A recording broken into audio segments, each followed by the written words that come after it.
Assalamualaikum warahmatullahi wabarakatuh. Halo teman-teman semua, apa kabarnya hari ini? Semoga teman-teman semua dalam keadaan yang sehat walafiat dalam mencerdaskan anak bangsa. Teman-teman pernah tidak mengalami kejadian seperti ini? Teman-teman pernah merasa sudah bekerja keras, sudah belajar keras untuk mengikuti sebuah tes. Namun ketika ujian, apa yang teman-teman pelajari, apa yang teman-teman kerja keras selama ini tidak naik di ujian tersebut. Atau teman-teman pernah mengalami kejadian seperti ini, teman-teman pernah ikut seleksi CPNS 1 kali, 2 kali, hingga beberapa kali. Namun hingga saat ini teman-teman belum juga lulus CPNS atau teman-teman belum rezeki di situ. Teman-teman percaya tidak dengan adanya faktor keberuntungan? Saya termasuk orang yang percaya dengan adanya faktor keberuntungan tersebut. Singkat cerita, teman-teman, saya ingin berbagi pengalaman. Tahun 2014 saya lulus kuliah, kemudian di tahun yang sama saya ikut seleksi CPNS pada tahun 2014, dan alhamdulillah pada saat itu saya diterima dan alhamdulillah mendapatkan skor yang tertinggi di jurusan saya pada saat itu. 3 tahun kemudian saya dipanggil untuk ikut PLPG di mapel pertama saya, dan alhamdulillah pada saat itu saya lulus UTN dengan 1 kali tes. Setahun kemudian tahun 2018 saya dipanggil untuk ikut pretest kembali untuk ikut PPG di mapel kedua saya, dan tahun kemarin tahun 2019 saya ikut PPG dan alhamdulillah pada saat itu saya lulus UP 1 kali tes. Nah teman-teman, saya bukan orang yang terlalu pintar, saya bukan orang yang bekerja keras. Saya yakin teman-teman saya yang lainnya banyak yang lebih pintar daripada saya, banyak yang lebih bekerja keras daripada saya.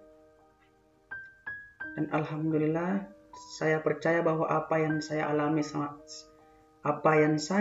selama ini ada campur tangan Allah Subhanahu wa taala dan ada faktor keberuntungan yang saya dapatkan selama ini.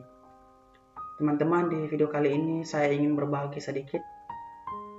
Ada beberapa amalan yang sering saya lakukan, dan amalan ini sudah 10 tahun lebih saya lakukan, dan alhamdulillah impactnya, dampaknya, keajaibannya saya dapatkan hingga saat ini.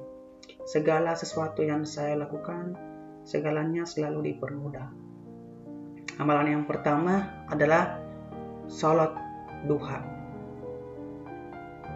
Teman-teman, ketika saya ingin ikut tes atau ketika saya ingin sesuatu, saya biasanya salat duha 40 kali berturut-turut, 40 hari berturut-turut.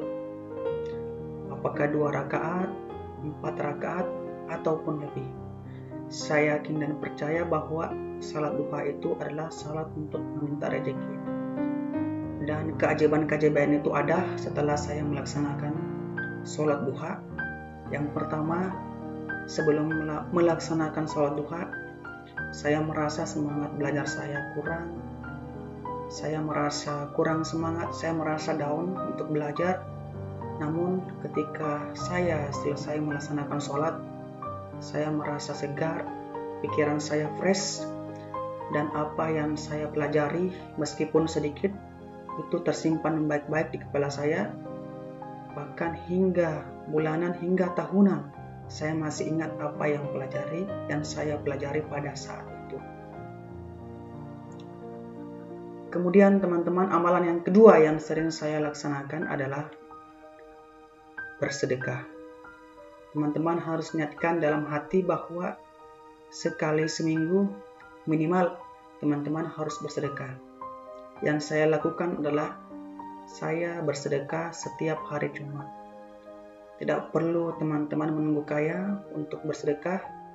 Saya percaya bahwa apa yang saya sedekahkan kepada orang-orang yang membutuhkan akan kembali kepada saya meskipun dalam bentuk atau wujud yang berbeda. Tidak hanya materi, kelulusan dalam sebuah tes, mendapat teman baik, itu merupakan impact dampak sedekah yang saya lakukan selama ini. Nah, teman-teman, ayo keluarkan sedikit, sedekahkan sedikit harta teman-teman, dan insya Allah suatu hari nanti akan kembali ke teman-teman sendiri.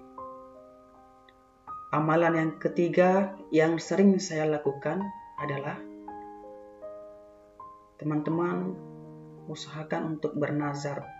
Dan bernazar yang paling sederhana yang teman-teman lakukan adalah niatkan dalam hati ketika lulus nanti teman-teman ingin berpuasa. Apakah 3 hari ataukah seminggu. Saya yakin dan percaya puasa adalah bentuk nazar yang paling sederhana dan semua orang bisa melakukan. Jangan niatkan bernazar untuk memotong sapi, untuk memotong kerbau, untuk memotong kuda. Berniatlah untuk bernazar puasa, dan itu merupakan sesuatu yang paling sederhana dan mendapatkan pahala yang berlimpah.